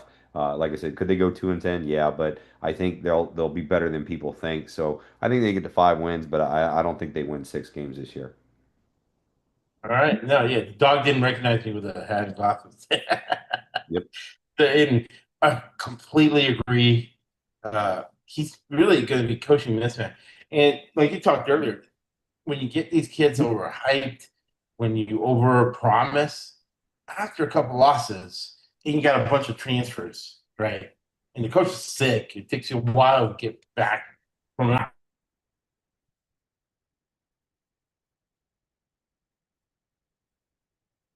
I can't hear you, Josh. Can you hear me? Oh yeah, I All right. accidentally hit the mute button. So what I said about Coach Prime is that he's sick. He's not going to be back. And then, like you're saying, when you overpromise and underdeliver after a couple of losses, he's gonna lose his team. But he lost them the first year there. So love the under. He's going to be almost outcoached in almost every single game, right? And that's not good. That's not going to be good for them. That's going to be the program. Remember, usually Colorado has an advantage in the second half because of the altitude. So you want to look at the second half lines if Colorado's down. Okay. So, what are your final thoughts? Great job. We got a lot of great information. We made a lot of money with game unders and season totals. What are your final thoughts, Randy? So, for those that I told Josh all the time, I want to make sure people are getting their money's worth, and you really enjoy our podcast. I'm just going to touch on the last 3 teams real quick. Sure. Oklahoma State went 3-9 last year. The over/under is 5.5. I have them surprising people. I have them getting 6 wins this year. They hit the transfer portal hard. They got 36 new transfers. A lot of really good guys. They do have some decent NIL money. Gundy had a really bad season last year, and Right, I can tell you a lot of times when a coach has a bad season, it's humbling and it takes them back to the drawing board, and they're even more motivated to get the ship righted. Prior to that, he'd been crushing it. So I think it was just a really bad year, but I think he really hit the transfer portal hard. They were 3-9. I see them. I actually, I see them surprising people and getting 6 wins, right? right, Because they're going to play tough. It's Oklahoma State. At the end of the day, they haven't had multiple bad years in a row. I think exactly. it could be really interesting and surprise some people. Arizona. I mean, at the end of the day, Arizona's administration, they're just not invested in football. I don't know what they're trying to do. But I don't have a lot of faith in them. I believe, they were 4-8 last year, and what do they got them this year? Under over. I'm taking the under. I don't see them winning more than 5 games again because they don't have alignment from top to bottom. For investment, all that stuff. The recruits aren't really going there. It's Right. just a mess, Arizona. So I see them treading water. I see under 5.5. So I'm taking that. And then West Virginia, let's see where they were at last year. They were 6-7. Okay. And so it wasn't bad. Rich Rodriguez comes in. They've got him over under 5.5. They're an interesting pick. I'm going to have them under 5 only because, like I said, it's a complete rebuild year. Their biggest issue, and this is really important, is coming out of the spring, they they didn't even have a full roster.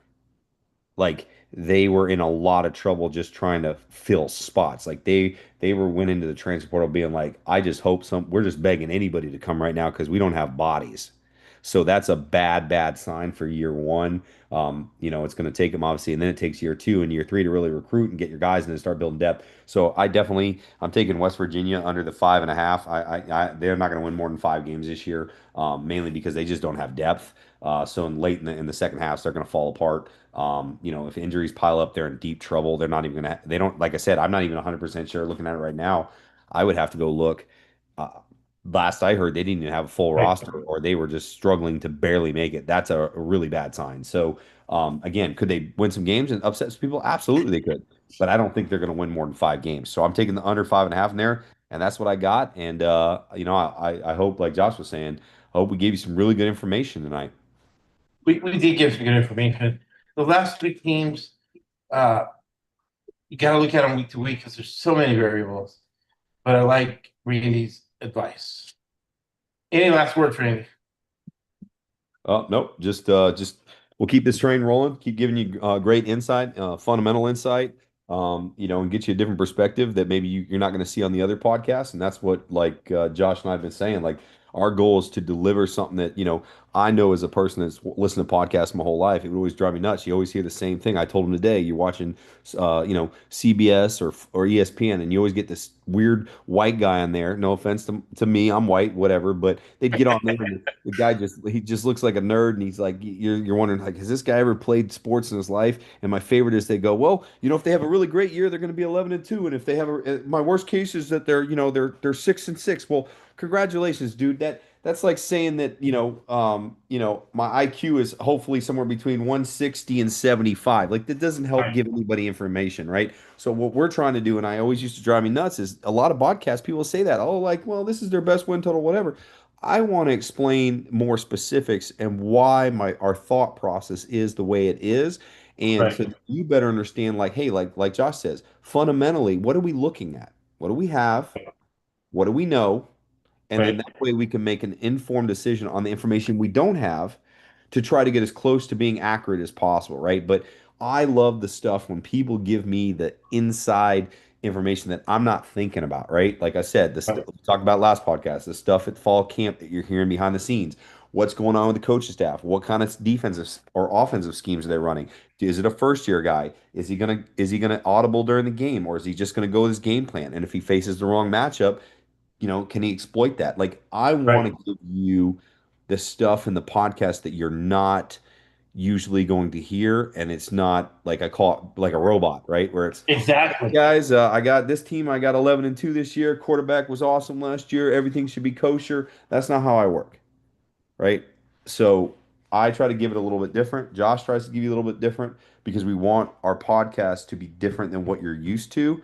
Because again, the goal for us and the goal to get you is we want you being comfortable or being comfortable being uncomfortable, right? So sometimes this is a different perspective that we have, but when you listen to other podcasts and you hear our podcast, you're going to make a decision based in the middle, and you're going to have both sides of the information. And you're like, okay, I feel comfortable making whatever decision I want to make.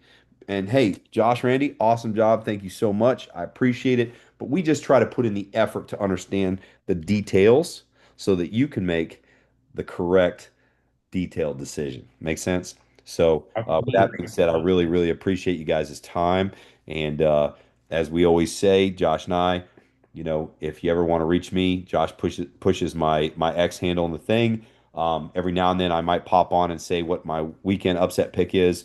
I will give it to you guys now. I will tell you that I don't know if I said it before, but the most intriguing game opening weekend is Boise State at South Florida. Just a couple But we tidbits. don't give out USF games because we're biased on that. Now, if you're a Substack subscriber, you reach out to us, Mhm. it might be different.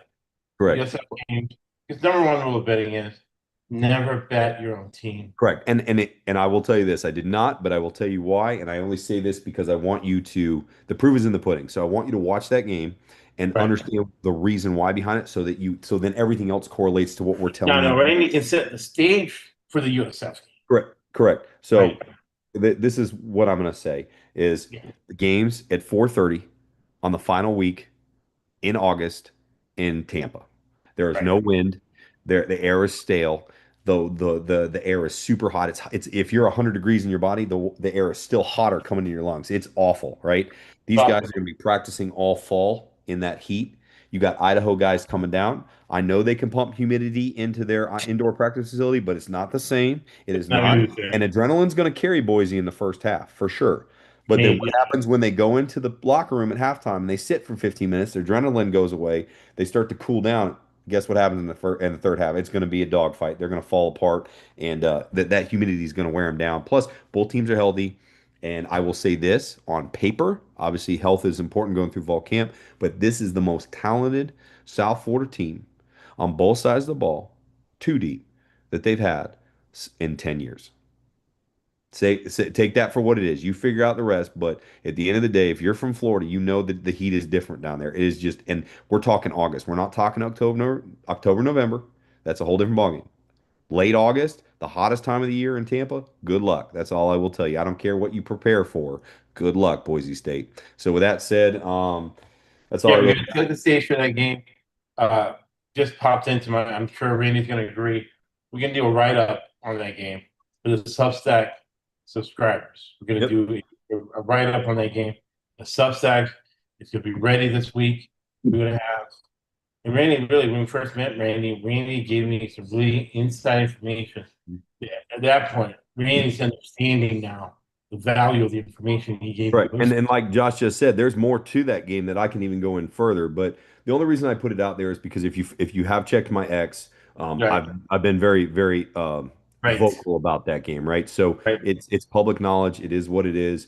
right, But I'm just looking at it as a former player athlete playing in the state of Florida right. at that time.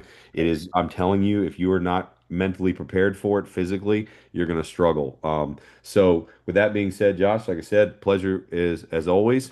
And for those that are listening, I hope you enjoyed it. Like I said, we try really hard to give you guys really good information. Right. And this is the thing, right? Uh, a friend, a person I know for a while, person who knows me when I used to give out picks of the Mighty Team Night San Diego said, I moved from San Diego to Houston when I was mowing my yard in the heat and humidity. What went into my mind was your voice, Josh, saying, I'm 80% of the Florida second half lines. Fair enough. Hey, and A you know lot of what? You money, said a it lot of earlier. money to make. Hey, you said it So, earlier. Those Thursday night games, man. right. So, uh, you know, Hulk Hogan died. I actually had a personal story. You can see the video. I would say viral, right? Well, 5,000 views of that video. just so you know, I don't know if you know, but tomorrow is going to be named National Hulk Hogan Day in the state of Florida. DeSantis is making a decree. Oh wow, Hulk Hogan Yeah, Day. so August 1st every year we'll celebrate Hulk Hogan Day in the state of Florida. Hopefully those that listen outside the state of Florida, you celebrate it regardless wherever you're at. Really cool guy. A lot of very Right, likable man. Obviously, like I said, I'm not here to judge his personal character, but I will tell you that when I had a chance to meet him years ago, really humble, really nice guy. Made me feel like I had known him his whole life, and it was the first time I ever met him. Right, just a really right, sincere guy. Like I said, he was always very humble. He never went around saying, "Hey, I was perfect." He admitted, "Hey, I made mistakes. I screwed up at different times, whether in his personal life or whatever." But man, what a neat guy to be around. So hopefully every year on August 1st you celebrate Hulk Hogan Day. I know I will. It was a big part of my childhood growing up. Pretty cool. Um, but outside of that, Josh, Yeah, no, I'm definitely gonna have to take the day off, and I'll finish this or pro wrestling mode, prime mode, and because he used to be in character. yeah, The 4 a.m. in the morning, Pinellas Park gym with him and Randy Poffo. Randy Poffo would change to be a regular guy. He yeah, was always in character. Ah, get yeah, this man a smoothie. That's what he got me a smoothie. I didn't know what was in that smoothie. I should have tried to figure out what was in that smoothie this guy's had. But it hyped you up for the rest of the day. So I'll end it in wrestler mode. All right. When Ric Flair dies, I'm probably gonna have to take the day off. So we do a little Ric Flair, right? You might not like us, but you're gonna learn to love us. Because we're the best thing going. And Randy, he's a firefighter. He shares in this. Two ways to do it. And we don't talk about people's personal life. They're professional lives. That's what we judge because that's what we see. Okay. Two ways to go about it. You could be the leaders of Hamas, living with $3 billion in creditors with 15 girlfriends, 14 wives, starving and killing people, and live a happy, great life. But Randy and I have a different philosophy. Sports betting lends itself to collaboration, putting your ego at the door because yep. it's not about being right. It's about being effective. That's right. About right putting money in everybody's pocket. $134 trillion market. Our That's right. specific demographic has $6 billion in it with a B. There's money for everybody. We're here to learn. Now, sports betting not only gives you insight into markets, into finance, into financial uh, fundamental analysis, it also gives you a heightened awareness and more insight into the world and things around you. So we always close the podcast with Winston Churchill, the guys through World War II, fireside chats. Salesman thinks short term. Businessman thinks, and women, business women too, think long term. Yeah. Long term thinking is higher level thinking. That's why Winston Churchill said, you make a living from your labor, but you make a life what you give. Thank you for listening to the SBC podcast. Good night, everyone. Thank you for your time.